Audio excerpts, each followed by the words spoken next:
Hello students. In our previous chapter, previous parts of the chapter, industrial hazards and plant safety, we have completed about the various types of hazards like chemical hazards, electrical hazards, and fire hazards. Okay, so and some sort of biological hazards also. Now we are going to study about gas hazards or gaseous hazards. Okay, so any injuries that are being causing due to the gases that are present in the industries, so this will come under gas hazards. Okay, so basically there are three types of gas hazards. First one is the flammable materials hazards, then second one is toxic hazards, third one is asphyxiant gas. Okay, so these three types of gas hazards we are dealing with industrial hazards and plant safety. So first one is your flammable material or flammable liquids. So there are several volatile and flammable liquids are there, okay, which are being used in the chemical industries. So what happened, these liquids get vaporized when exposed to air or the room temperature, we can say that. Okay, and it causes the air pollution. Then what happens in this, the vapor gets ignited causing the fire accidents or explosions. So this further tend to spread rapidly to the surrounding area and damages the loss of life and property of individuals. So these also pose health hazards when human beings are being exposed into this type of exposure of this type of flammable liquids. Okay, so storage and handling of these liquid need special attention to avoid any kind of hazards. Clear? So in this case it is necessary to identify a proper list of flammable liquids which is being used in the industry, and each and every property of the liquid should be considered so as to design suitable methods for storage and handling of these flammable materials.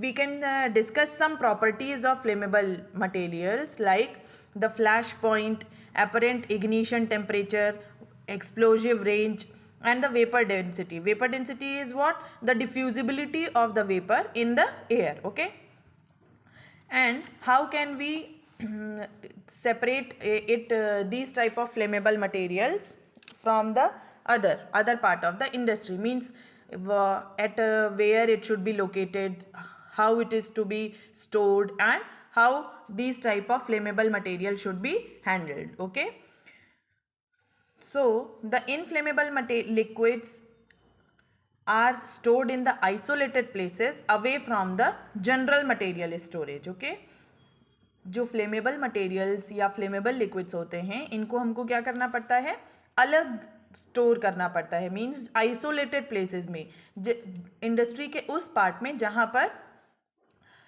Individuals का exposure कम हो, उस जगह पर हमको इनको store करना पड़ता है from the general material storage, so that there would be no danger to the adjacent life and the property. Okay, so what is the most common method of storing these large quantities of flammable material? That it should be constructed above the ground and in the open place, means इनका storage ऐसा होना चाहिए कि इनको हम कहाँ store करके रख सकें, तो ग्राउंड से ऊपर एक लेवल पे उनको स्टोर किया जाए और वो प्लेस जो है वो ओपन होना चाहिए. अगर कॉम्पैक्ट प्लेस होगा, मीन्स अगर क्लोज्ड एनवायरनमेंट रहेगा, तो वहाँ पर एक्सप्लोजन के, फायर के चांसेस बहुत ज़्यादा बढ़ जाते हैं. और अगर वहीं पर ओपन स्पेस है, ओपन प्लेस है, तो ये एक्सप्लोजन और फायर दोनों को प्रिवेंट करता है. And the capacity and individuals of the individual tanks and permissible distance from one to another should be considered. Okay, so this should be divided into 4 groups, A, B, C and D. Certain factors like strength, capacity and location of storage tanks या vents, dikes, जिसमें भी हम इन flammable liquids को store करते हैं, उनकी भी एक सर्टेन कैपेसिटी होती है, कुछ पैरामीटर्स होते हैं जिनको हमको ध्यान में रखना पड़ता है. It is a common observation to find cylindrical storage tanks of petroleum products near the railway stations. ठीक है, ताकि क्या हो, transportation should be from the rail wagons could be easy if storage stations are located near the railway station. Okay, now next is this slide is about gas safety at work. Means gas safety, the installation and use. There is a regulation like gas safety regulation 1998 which requires some parameters is to be followed in each and every chemical industry. First one is all the gas appliances, pipe works and safety devices must be maintained in a safe condition and be inspected by a competent person. Second, when a gas appliance is installed, it must be located in a position that is easily accessible for use, inspection and maintenance. And third is the employers, the self-employed or anyone responsible for the business premises must not allow a gas appliance to be used because it may be dangerous. Okay, so what are the three parameters according to the rule? What rule or what regulation? Gas safety regulation 1998. जितने भी gas appliances हैं या pipe works हैं या whatever safety devices which has been installed in the industry for the prevention of any kind of accidents, okay, इन सब का जो मेंटेनेंस है वो प्रॉपर टाइम टू टाइम होते रहना चाहिए बाय competent person. मीन्स किसी ऐसे पर्सन के थ्रू होना चाहिए that who knows how to handle these types of appliances. Okay, second one is when a gas appliance is installed, it must be located in a position that is easily accessible for use, inspection and maintenance. जब भी कहीं पर भी gas appliances को install किया जाता है plant level पे या इंडस्ट्री लेवल पे, तो उस गैस एप्लियंस का जो लोकेशन होता है जहाँ पर उसको इंस्टॉल किया जा रहा है वो ऐसा होना चाहिए जहाँ पर इजीली आया जाए, मतलब कंजस्टेड ना रहे, वो इजीली एसेसिबल होना चाहिए यूज़ करने के लिए भी. If any inspection team is coming to check that appliance तो उनके लिए भी एसेसिबल होना चाहिए.